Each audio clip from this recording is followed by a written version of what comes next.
فاذكروا آلاء الله لعلكم تفلحون۔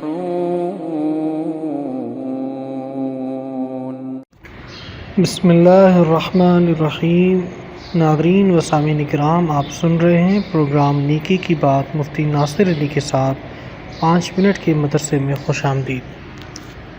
آج ہمارا پہلا موضوع ہے دنیا کے بارے میں، کہ دنیا مانگنے والے کے بارے میں اللہ تعالیٰ سورہ بقرہ میں ارشاد فرماتے ہیں کہ لوگوں میں سے بعض ایسے بھی ہیں جو کہتے ہیں کہ ہمارے پروردگار ہم کو جو کچھ دینا ہو دنیا ہی میں دے دیجئے، تو ان کو جو کچھ ملنا ہوگا وہ دنیا ہی میں مل جائے گا، اور ایسے شخص کو آخرت میں کچھ نہ ملے گا۔ آج کا ہمارا دوسرا عنوان ہے حضور صلی اللہ علیہ وسلم کی سنت کے بارے میں، کہ غم سے نجات کے لیے حضور کیا دعا پڑھتے تھے۔ یہ روایت ہے ترمذی شریف میں کہ رسول اللہ صلی اللہ علیہ وسلم کو جب بھی کوئی رنج اور غم پیش آتا تو آپ یہ دعا فرماتے، یا حی یا قیوم برحمتک استغیث، اے وہ ذات جو زندہ ہے اور تمام چیزوں کا تھامنے والا ہے، تیری رحمت کی امید کے ساتھ ہی تجھ سے فریاد کرتا ہوں۔ تیسرا عنوان ہے ایک نفلی عمل کی فضیلت کے بارے میں، کہ تہجد پڑھنے کا ثواب کیا ہے۔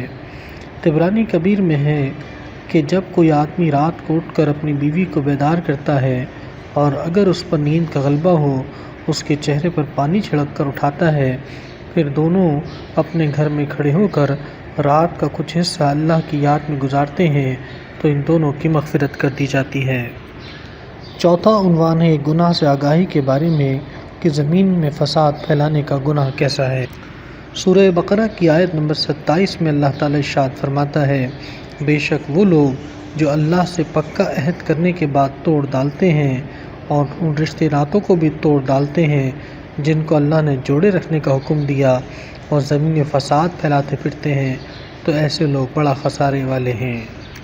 پانچواں عنوان ہے آخرت کے بارے میں، کہ ترمذی میں رسول اللہ صلی اللہ علیہ وسلم نے فرمایا، اہل جنت کے سر پر ایسے تاج ہوں گے جن کا ادنا سے ادنا موتی بھی مشرق و مغرب کے درمیان کی چیزوں کو روشن کر دے گا۔ ہمارا چھٹا عنوان ہے قرآن اور طب نبوی سے علاج کے بارے میں۔ بخاری شریف میں یہ روایت موجود ہے کہ رسول اللہ صلی اللہ علیہ وسلم نے فرمایا، تم کلونجی کو استعمال کرو کیونکہ اس میں موت کے علاوہ ہر بیماری سے شفا ہے۔ ساتواں عنوان ہے ایک فرض سے آگاہی کے بارے میں۔ حج کی فرضیت کے بارے میں حدیث مبارکہ ہے کہ رسول اللہ صلی اللہ علیہ وسلم نے فرمایا، اے لوگوں، تم پر حج فرض کر دیا گیا ہے، لہٰذا اس کو ادا کرو۔ آٹھواں عنوان ہے حضور صلی اللہ علیہ وسلم کا ایک معجزہ۔ حضرت نعمان ابن بشیر رضی اللہ عنہ کی بہن بیان کرتی ہیں کہ خندق کی کھدائی کے موقع پر اپنی والدہ عمرہ بنت رواحہ نے مجھے بلایا اور میرے دامن میں دونوں ہتھیلی بھر کر کھجور دی اور فرمایا، یہ اپنے والد یعنی اپنے ماموں عبداللہ ابن رواحہ کو دے آؤ۔ چنانچہ میں چلی، وہاں پہنچ کر اپنے والد اور ماموں کو تلاش کرنے لگی تو رسول اللہ صلی اللہ علیہ وسلم نے مجھے دیکھ لیا اور فرمایا، بیٹی ادھر آؤ۔ میں حضور کے پاس پہنچی۔ حضور نے پوچھا، یہ کیا ہے؟ میں نے کہا، تھوڑی سی کھجور ہے، میری والدہ نے میرے اور میرے والد اور ماموں کے لیے بھیجی ہے۔ تو حضور نے فرمایا، میرے پاس لاؤ۔ میں نے ساری کھجور حضور کے پاس ہتھیلی میں رکھ دی۔ حضور نے ایک کپڑا بچھا کر اس پہ کھجور بکھیر دی اور ایک آدمی کو کہا کہ سب کو بلا لو۔ جب سب لوگ آ گئے، سب نے کھانا شروع کیا اور کھجور بڑھتی گئی، یہاں تک کہ سب لوگوں نے پیٹ بھر کر کھایا، اور اس کے بعد بھی اتنی ہی بچ گئی جتنی زمین پر رکھی ہوئی تھی۔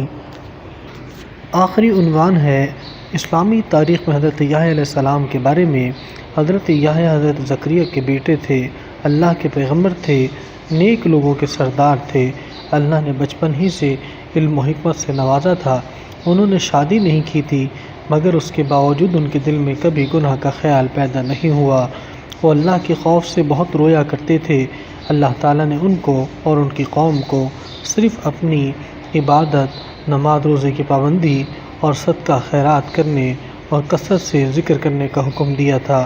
چنانچہ انہوں نے اپنی قوم کو بیت المقدس میں جمع کر کے اللہ کا پیغام سنایا، ان کی زندگی کا اہم کام حضرت عیسیٰ کی آمد کی بشارت دینا تھا۔